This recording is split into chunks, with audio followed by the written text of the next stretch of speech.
Now that you have your SSH keys in place, you're ready to start sharing your code with those third-party services. In this video, you're going to get your code pushed up to the GitHub servers, and in the next video, you'll get your code pushed up to Heroku so your application can be deployed. To start, let's head over to github.com. Now, you should already be logged into your account as we did that earlier in this section. On the left-hand side, you'll notice I have a list of repositories. These are projects that I've been working on for clients and for other classes. What we want to do is create a new repository. So we're going to have our local repository on our machine. It lives in that .git directory, which we explored earlier in the class.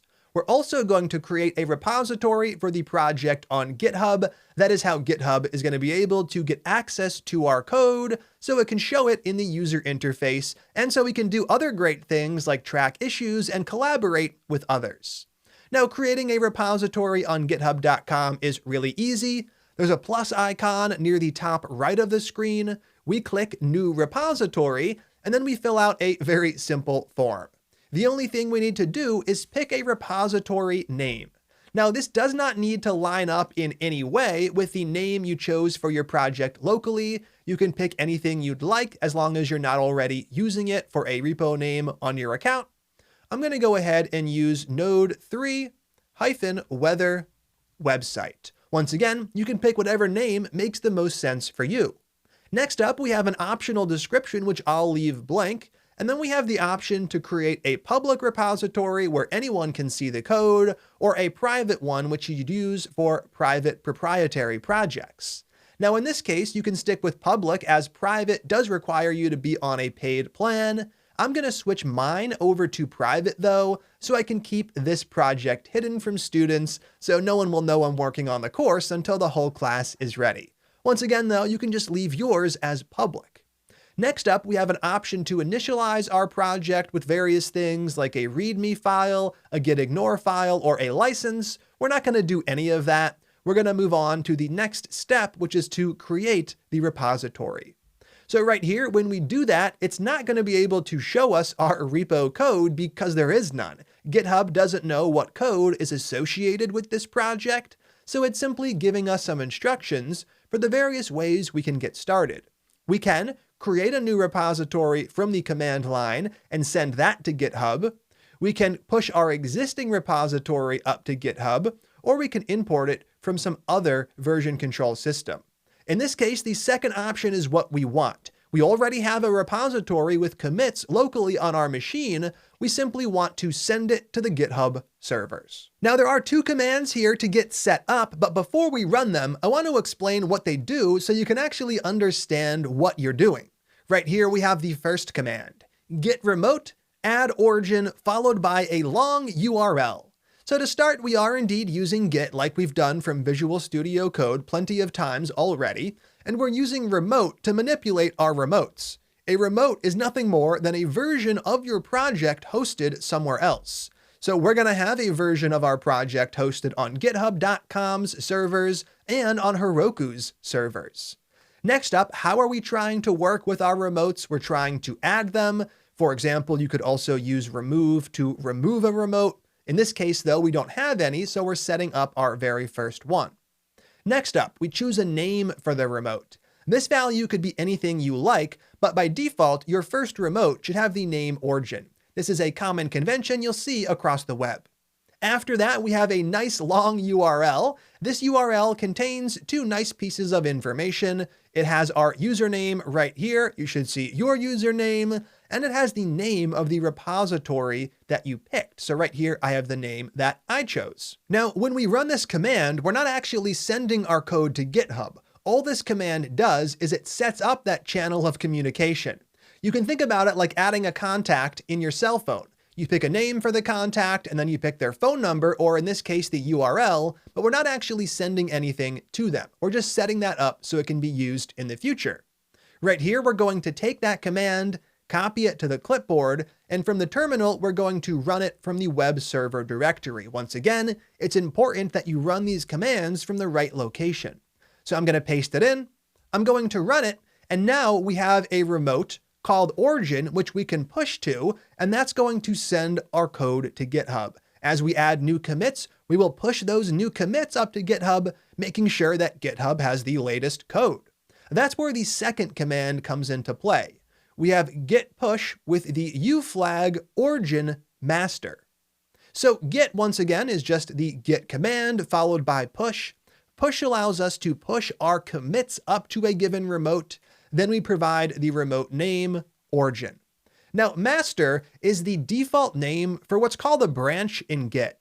We're not going to get into branching in this course as it's a more advanced concept. If you are interested in diving into the advanced workflows in Git, I recommend checking out a Git course on Udemy or checking out that free Git book that I talked about earlier in the class. Now, the U flag allows us to set the upstream, which is essentially the default. And in this case, we are setting the default to origin, which is where we're going to push to the most. So in the future, after we run this command once, we could just use git push to send our latest commits up to GitHub.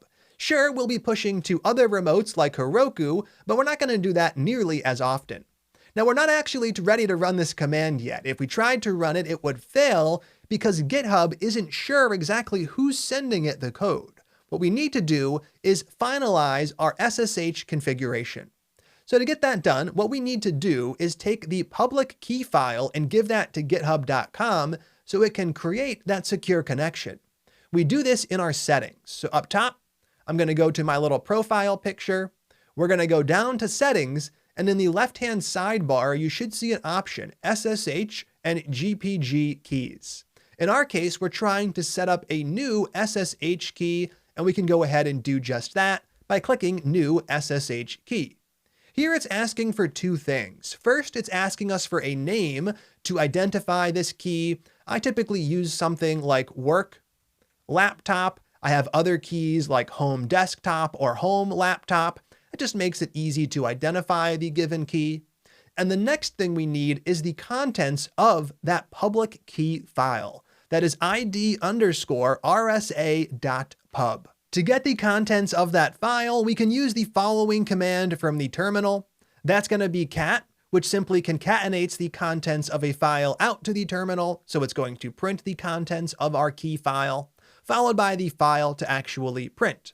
That is tilde/.sh/id_rsa.pub.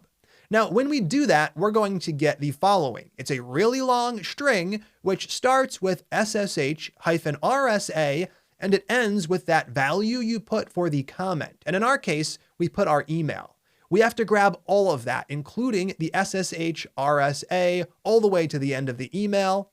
We're going to copy that to the clipboard, and we're going to bring that over to this big text field. We paste it in, click Add SSH Key, and now that's been added to our account.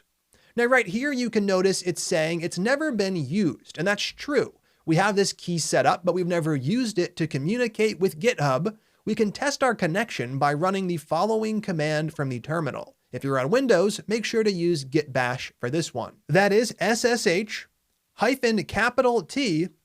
then space git at github.com.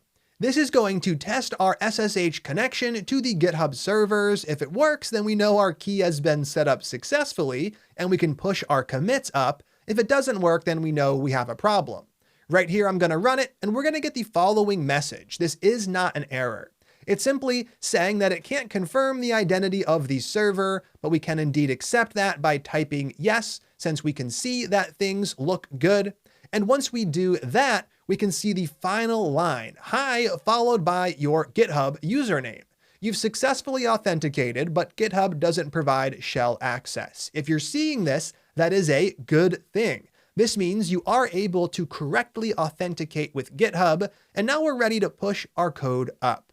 Now, actually creating the SSH keys and configuring them with GitHub is something you only have to do once. It's set up and we can use it for all of our future projects. I'm going to head back over to the dashboard, the home page. Then I'm going to grab that repository I just created. I can search for it over here. Node 3 weather website. I click it, it brings me back to those instructions, and we can run that second command. This command is actually going to take our commits and it's going to push them up to whatever's at the following URL from the previous step. I'll bring that over to the terminal. I'm going to paste that command in. I'm going to run it, and now our code, it's getting sent off to the servers. We can see various pieces of output about that, and we can see exactly at the end what happened. It set up a new master branch to coordinate with our local master branch. This is a good thing. If we refresh github.com, we're actually going to be able to see our project. No longer will we see these setup instructions. I'm going to refresh the page. Now that there are commits to show, that is exactly what we see. Right here, I have a lot of great stuff. Obviously, I have the files and folders that make up my project. If I dive into those, I can see exactly how they've changed. I can see who's contributed to them. I can view the history of their changes. I can also use this service to track issues. So right here, I could set up issues. I could set up various projects outlining what I'd like to complete. I could set up a wiki for documentation. There are all sorts of great features that GitHub provides when you're using their service. Now, in our case, we're just using them for a basic setup. We're going to keep our code backed up to GitHub, so if things do go wrong locally, we always have a backup of our copy.